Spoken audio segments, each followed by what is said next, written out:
Today I am going to share with you 5 foods to reduce bloating. So let's start. Number 1. Cucumber. Composed of 95% of water. Helps to prevent bloating and reduce bloating caused by dehydration. Number 2. Yogurt. Packed with probiotics has been shown to improve stool consistency and regularity. Number 3. Green tea.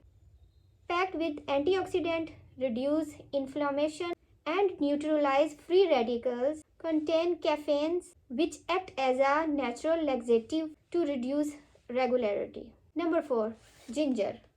Ginger can soothe your digestive stress, speed up your digestive bloating to reduce bloating and feeling of fullness. Number 5. Oats contain beta-glucan, a type of fiber, powerful anti-inflammatory properties. So comment below which topic I explain next.